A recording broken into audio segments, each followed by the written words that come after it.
Sunod, mga kababayan, ito yung ating sunod na pag-uusapan.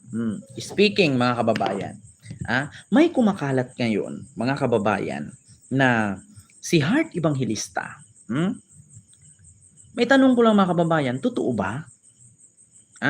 Totoo ba na si Heart Evangelista ay isang French? Tanong ko lang, mga kababayan. Kasi kumakalat po kasi ngayon, paano daw nangyari ito na si Heart Evangelista ay isa ng French national? Tanong ko lang, paano po nangyari, mga kababayan, na si Heart Evangelista ay naging French national na wala naman siyang dugong Pranses? 'Di ba? So ito po, mga kababayan, ang nakalagay. Heart Evangelista French national according sa Abante online. So ngayon, mga kababayan, basahin ko lang po. Nako, nakakapagtaka ito. Ma'am Ana Estrabon, hello po. Ito po ang nakalagay sa Abante News Online. Usap-usapan ngayon ang umano'y pagkakaroon ng dual citizenship ni Heart Evangelista, asawa ni Senador Chis Escudero. Basahin ang entertainment news. Ayan, so ito po, mga kababayan, sa Abante News Online po yan. So babasahin po natin dito sa comment section itong post ng Abante News sa kanilang article. Ito po, antayin po natin. Antayin po natin, mga kababayan. Ito po nakalagay. Dual Heart French National. Dual Heart French National na ba? Ayan po sa article po ng Abante.com. Usap-usapan ngayon ang umano'y pagkakaroon ng dual citizenship ni Heart Evangelista, asawa ni Senador Chis Escudero, ayon sa ulat ni Dick Villanueva sa programang Politico Nightly ng Billionaire News Channel. Lumabas kamakailan ang isang French legal document na tumutukoy kay Heart bilang isang French national. Paano nangyari yun, mga kababayan? Sa naturang dokumento, nakasaad umano ang buong pangalan ng fashion icon na Love Marie Ong Pauco, nakalista umano bilang assignee ni Heart o tumanggap ng isang kasunduan sa paglipat ng ari-arian sa Paris, kasabay ng isang French citizen na nagsilbing assignor. Tumanggi naman ang Philippine Embassy sa Paris na kumpirmahin kung si Heart ay nag-apply o binigyan ng French citizenship, kahit pa kilala ang aktres na madalas manirahan sa France nitong mga nakaraang taon. Ayon naman umano sa batas ng France, hindi sapat ang pagbili ng ari-arian para makakuha ng citizenship sa bansa. Kinakailangan pa rin umano ng visa residency, language proficiency, test at iba pang legal na proseso bago magpagkalooban ng naturalization. Samantala, mananatiling bukas ang pahina ng Abante kung nanaisin ni Heart or ng kanyang kampo na linawin ang tungkol sa ulat na ito. Nako, mga kababayan, ito para sa akin, maiba naman tayo bukod kay Heart dito sa French national na issue na to. Alam nyo, mga kababayan, no? Dito sa issue na to, alam nyo, may consequences ito eh. Bakit? Kasi ganito yan, mga kababayan. Halimbawa ako, example ko lang. Halimbawa ako, politician ako sa Pilipinas. Politician ako. Magnakaw ako ng bilyon-bilyong pera. Magnakaw ako ng bilyon-bilyong pera. Tapos, ang mangyari dyan, mag-apply ako ng citizenship sa ibang bansa. Ngayon, pag dumating ang panahon na mabisto ako sa aking pagnanakaw, sa aking pagkukurap, bigla akong lumipad doon. Tapos anong bukod tanging gagawin ng Philippine Embassy? Iba-block yung passport mo bilang isang Filipino citizen. Ngayon, pag i-block mo yung pagiging Filipino citizen, citizen ka na doon, so doon ka na mamumuhay ng marangya. 'Di ba? Alam niyo, mga kababayan, meron kasing mga ganyan kasi, mga kababayan, merong mga ganyan. Alam niyo, wala namang masama kung kumuha ka ng dual citizenship. Ang masama dito, mga kababayan, kung gamitin mo sa illegal. May mga ganyang style, mga kababayan. Tignan ninyo, correct me if I'm wrong, si Saldico ba hindi niya ginawa yan? Si Saldico ba? Hindi ba niya ginawa yung ganyan? Kasi alam niyo, sa totoo lang, mga kababayan, nagduda po ako. Paano po nakabili ng property si Saldico doon sa France kung hindi siya nag-apply ng citizenship sa France? 'Di ba? Paano nangyari na naging French national or nakapagbili ng ari-arian si Saldico doon kung hindi siya nag-apply ng dual citizenship sa France. Kasi sa totoo lang mga kababayan, marami kasi mga politisyan na ganyan, lalo na pag nagnakaw dito sa Pilipinas, tapos yung nakaw nila, doon nila ini-invest sa ibang bansa, tapos mag-apply sila ng citizenship doon. Alam niyo, sa totoo lang mga kababayan, wala pong problema mag-apply ka ng citizenship doon, as long as may pera ka.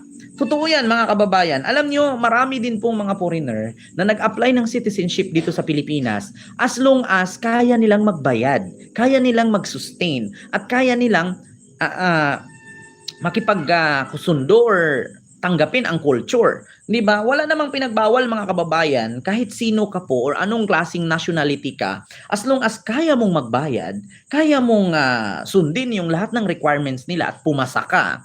'Di ba? May naalala ninyo na si Pedro, yung becoming vlogger na isa siyang Americans na nag-apply siya ng citizenship dito sa Pilipinas. 'Di ba ang tanging requirements lang naman niya, kailangan magaling siya magbisaya, magaling siya magtagalog, nakakaintindi siya ng Tagalog, alam niya paano yung mga pasikot-sikot, nakakaintindi siya sa lahat. Kapag pumasa ka, magiging Pilipino ka.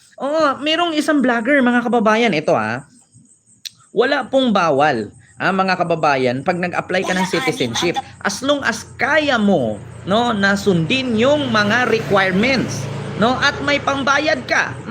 Ito mga kababayan, vlogger, Filipino citizen.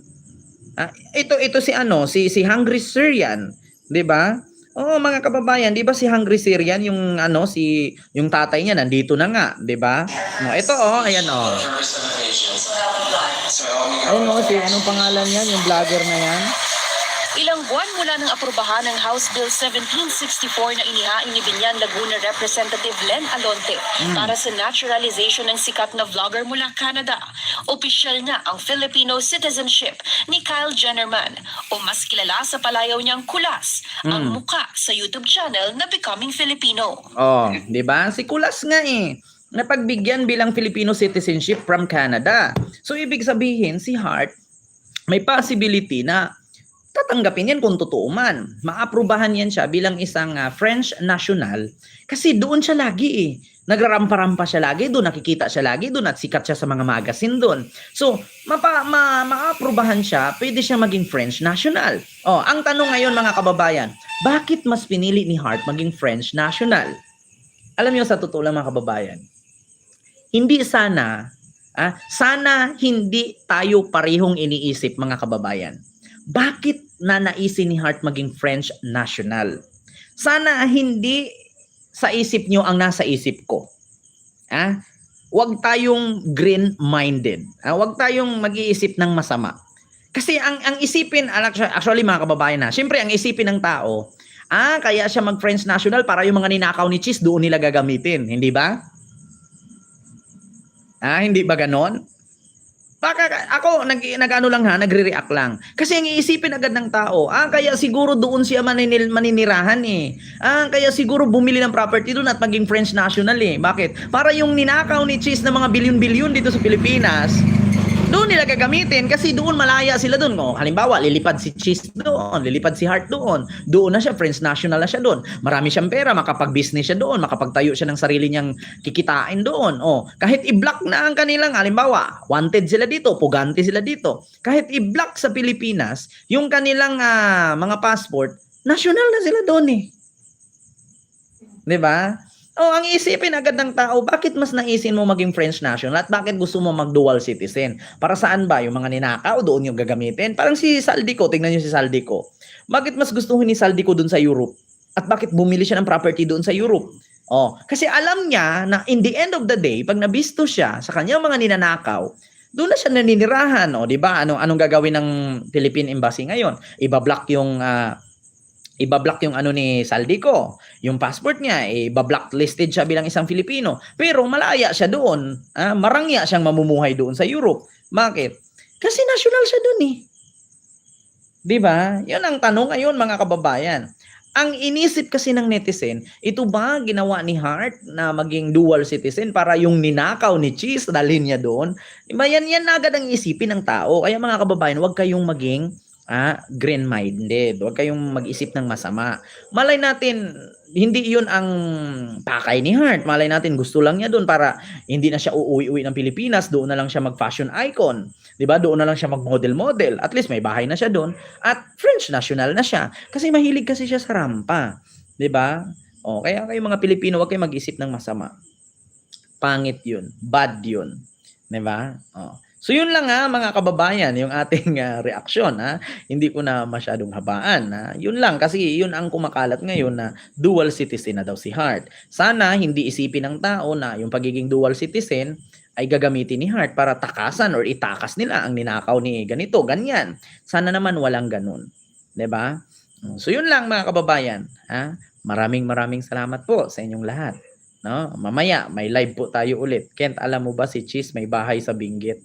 Oo, Ma'am Lily Tunini, sabi nga nila. At saka si Cheese, isa din siya sa Ayala groups, 'di ba? Isa siya sa mga may ranggo siya doon eh. So mamaya pag-usapan natin 'yan. So yun lamang po mga kababayan, no? At 'di ba, Ma'am Christina, yung iniisip ko pwedeng maging ganun. Kasi kapag i-blacklisted sila dito sa Philippines, may dual citizen sila doon sa France, malaya sila mamuhay doon kahit blacklisted ka dito. So yun lang mga kababayan. Maraming salamat and see you next live. God bless po. Thank you. And kita-kits po tayo ulit